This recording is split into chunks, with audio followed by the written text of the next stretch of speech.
Hello दोस्तों, welcome to YouTube channel study 5.0 सिवाय में आप सबका एक बार पुनः स्वागत है। आज हम संविधान की प्रस्तावना प्रीएम्बल ऑफ द कॉन्स्टिट्यूशन के बारे में बात करेंगे, जो एमसीक्यू के माध्यम से सॉल्व करेंगे। यहाँ पहला क्वेश्चन है, भारत के संविधान के निर्माताओं का मत निम्नलिखित में से किस में प्रतिबिंबित होता है? यहाँ ऑप्शन है उद्देशिका में, मूल अधिकार में, राज्य के नीति निर्देशक तत्व में या मूल कर्तव्य में। यहाँ जो आंसर होगा वो उद्देशिका होगा। भारत के संविधान के निर्माताओं का मत निम्नलिखित में से किस में प्रतिबिंबित होता है? उद्देशिका में होता है। अगला क्वेश्चन, नेक्स्ट क्वेश्चन है, निम्न में से किसने प्रस्तावना को संविधान का परिचय पत्र की संज्ञा दी है? इसमें बताना है कि संविधान को परिचय पत्र की संज्ञा किसने दी है। तो ऑप्शंस हैं Jawaharlal Nehru, B R. Ambedkar, B N. Rao, N.A. Palkhivala. तो यहाँ जो आंसर होगा वो N.A. पालकीवाला होगा। नेक्स्ट क्वेश्चन है, 42वें संविधान संशोधन द्वारा प्रस्तावना में निम्नलिखित में से किन शब्दों को जोड़ा गया है? यहाँ बताना है 42वां संविधान संशोधन जो 1976 में हुआ, उसमें कौन कौन से शब्द जोड़े गए। तो यहाँ दिया गया है ऑप्शन में समाजवादी, गणतंत्रात्मक, धर्मनिरपेक्ष। दूसरा है समाजवादी, पंथनिरपेक्ष, अखंडता। तीसरा है समाजवादी, संप्रभुता संपन्न, गणराज्य। चौथा है समाजवादी, गणराज्य, अखंडता। इसमें जो आंसर होगा वो समाजवादी, पंथनिरपेक्ष और अखंडता होगा, जो 42वें संविधान संशोधन 1976 में जोड़ा गया। नेक्स्ट क्वेश्चन है प्रस्तावना से संबंधित निम्नलिखित कथनों पर विचार कीजिए। दो कथन दिए गए हैं। कथन है, प्रस्तावना की उत्पत्ति जवाहरलाल नेहरू द्वारा 13 दिसंबर 1946 को प्रस्तुत उद्देश्य प्रस्ताव से हुई है। फिर दूसरा कहा गया है कि प्रस्तावना को उद्देशिका नहीं कहा जाता है। यहाँ ऑप्शन है केवल पहला सही है, केवल दूसरा सही है, पहला और दूसरा दोनों सही है, न तो पहला है न तो दूसरा सही है।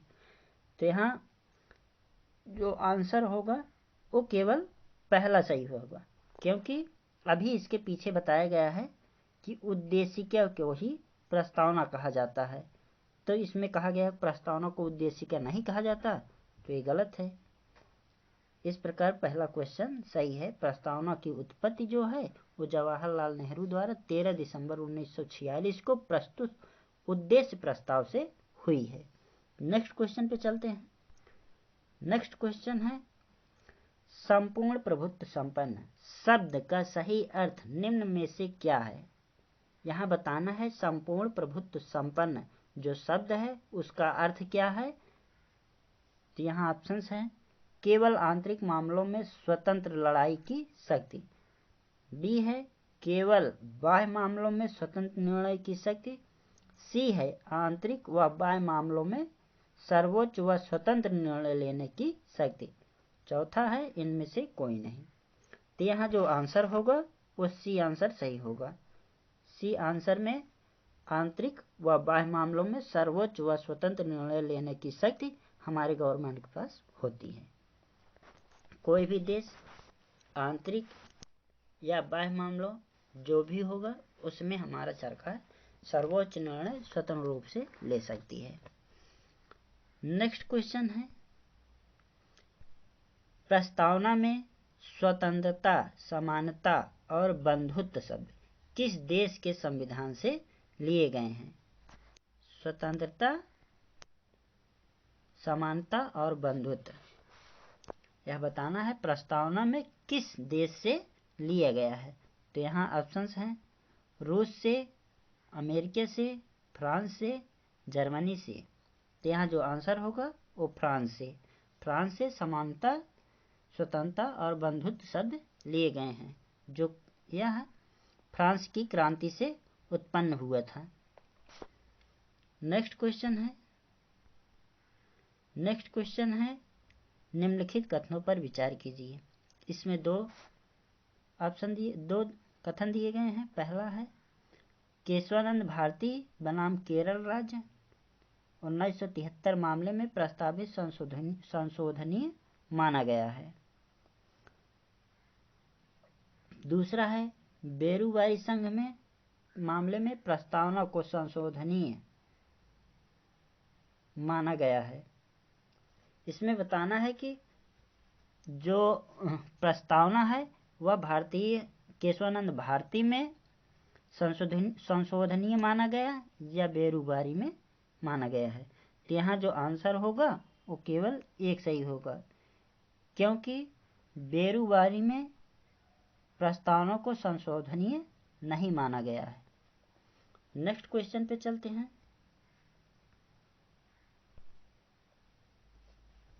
नेक्स्ट क्वेश्चन है संविधान की प्रस्तावना दीर्घकालिक शब्दों का विचार है, निम्न में से यह किसका कथन है?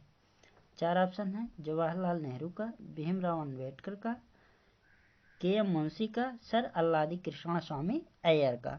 जिसमें कहा गया है कि प्रस्तावना की जो संविधान की प्रस्तावना दीर्घकालिक शब्दों का विचार है, यह कथन है। यह बताना है किसका कथन है। तो ये किसका कथन है? सर अल्लादी कृष्णस्वामी अय्यर का। यहाँ आंसर होगा डी। नेक्स्ट क्वेश्चन पे चलते हैं। नेक्स्ट क्वेश्चन है प्रस्तावना से संबंधित संविधान संशोधन है। इसमें बताना है कि प्रस्तावना में जो संशोधन हुआ कौन सा संविधान संशोधन था जिसके माध्यम से प्रस्तावना में संशोधन किया गया।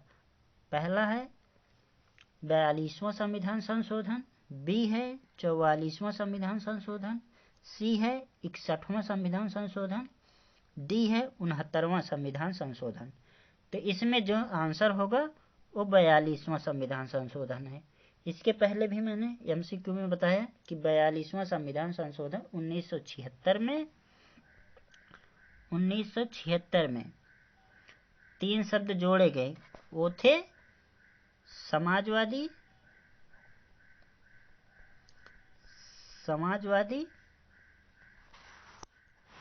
पंथनिरपेक्ष,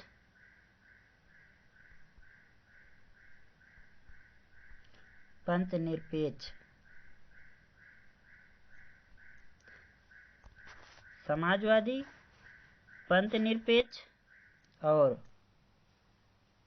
अखंडता। और अखंडता 3 शब्द को जोड़ा गया। नेक्स्ट क्वेश्चन पे चलते हैं। नेक्स्ट क्वेश्चन है न्यायालय में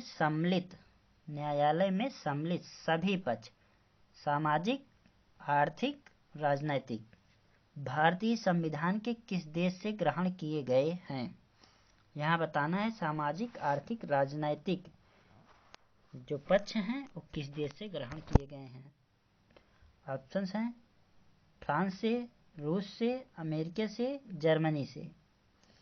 तो यहाँ जो आंसर होगा वो रूस होगा। रूस से सामाजिक, आर्थिक और राजनैतिक तीनों पक्षों को ग्रहण किया गया है। नेक्स्ट क्वेश्चन है राजनीतिक लोकतंत्र तब तक अस्थायी नहीं बन सकता जब तक कि उसके मूल्यों में सामाजिक लोकतंत्र नहीं हो। उक्त कथन किसका है? इसमें बताना है कि यह कथन किसका है। यह एक कथन है, यह कथन किसका है यह बताना है। तो बताना है कि डी.एन. राव का है, या बी.आर. अम्बेडकर का है, या जवाहरलाल नेहरू का है, या सरदार वल्लभ भाई पटेल का है। तो इसका जो आंसर होगा वो भीमराव अंबेडकर होगा। भीमराव अंबेडकर ने ही कहा है कि राजनीतिक लोकतंत्र तब तक अस्थायी नहीं बन सकता जब तक कि उसके मूल्यों में सामाजिक लोकतंत्र नहीं हो। नेक्स्ट क्वेश्चन पे चलते हैं। नेक्स्ट क्वेश्चन है, भारत में निम्नलिखित में से समाजवाद के किस रूप को अपनाया गया है? ऑप्शन है फेबियनवाद, फेबियन समाजवाद, साम्यवाद समाजवाद, लोकतांत्रिक समाजवाद, सर्वहारा वर्ग का समाजवाद। तो इसमें जो आंसर होगा वो लोकतांत्रिक समाजवाद, जो भारत में अपनाया गया है लोकतांत्रिक समाजवाद है। नेक्स्ट क्वेश्चन है, भारत में लोकतंत्र का कौन सा स्वरूप प्रचलित है? इसमें बताना है भारत में लोकतंत्र का कौन सा रूप प्रचलित है। यहाँ ऑप्शंस हैं प्रत्यक्ष लोकतंत्र, अप्रत्यक्ष लोकतंत्र, दोनों का मिश्रित स्वरूप या दोनों में से कोई नहीं। यहाँ जो आंसर होगा वो अप्रत्यक्ष लोकतंत्र होगा। यह देखने में जितना छोटा लगता है उतना ही टिपिकल है। नेक्स्ट क्वेश्चन पे चलते हैं। नेक्स्ट क्वेश्चन है, उद्देश्य प्रस्ताव संविधान सभा कब प्रस्तुत किया गया? उद्देश्य प्रस्ताव संविधान सभा में कब प्रस्तुत किया गया? यह बताना है 13 दिसंबर 1946 को, 23 जनवरी 1947 को, 22 जनवरी 1946 को और 22 जनवरी 1947 को। तो यहाँ जो आंसर होगा वो 13 दिसंबर 1946 को इसे प्रस्तुत किया गया। नेक्स्ट क्वेश्चन पे चलते हैं। नेक्स्ट क्वेश्चन है, भारतीय गणतंत्र की 26 जनवरी 1950 को सभी संवैधानिक वस्तु स्थिति क्या थी जब संविधान लागू किए गए? इसमें बताना है कि जो 26 जनवरी 1950 को संविधान लागू हुआ उसकी स्थिति उस समय क्या थी? वो लोकतंत्रात्मक गणराज्य था या संपूर्ण प्रभुत्व संपन्न धर्मनिरपेक्ष लोकतंत्रात्मक गणराज्य था या संपूर्ण प्रभुत्व संपन्न लोकतांत्रिक गणराज्य या संपूर्ण प्रभुत्व संपन्न समाजवादी धर्मनिरपेक्ष था? तो यहाँ जो आंसर होगा वो लोकतंत्रात्मक गणराज्य है। नेक्स्ट क्वेश्चन है, निम्नलिखित शब्दों में से कौन सा शब्द सन 1975 में भारतीय संविधान की प्रस्तावना में सम्मिलित नहीं था? यहाँ बताना है 1975 तक कौन सा शब्द इसमें जुड़ा नहीं था। बंधुत्व, संप्रभु, समानता, अखंडता। तो इसमें जो है अखंडता शब्द नहीं जुड़ा था, क्योंकि इसके पहले हमने बताया कि 42वें संविधान संशोधन 1976 में 3 वर्ड जोड़े गए थे। वो था पंथ निरपेक्ष, समाजवाद और अखंडता। तो इसलिए 1975 दिया गया है, इसलिए अखंडता शब्द तब तक नहीं जोड़ा गया था। नेक्स्ट क्वेश्चन पे चलते हैं। नेक्स्ट क्वेश्चन है, निम्नलिखित में से कौन भारत को धर्मनिरपेक्ष राज्य वर्णित करता है? मूल अधिकार करता है या संविधान की प्रस्तावना या 9वीं अनुसूची या राज्य के नीति निर्देशक तत्व? इसमें जो हमारा आंसर होगा वो संविधान की प्रस्तावना है। संविधान की प्रस्तावना में ही उद्देशिका में ही यह कहा गया है कि यह एक धर्मनिरपेक्ष राज्य है। नेक्स्ट क्वेश्चन है, निम्नलिखित देशों में से कौन सा एक भारत के संविधान की उद्देशिका में सन्निविष्ट नहीं है?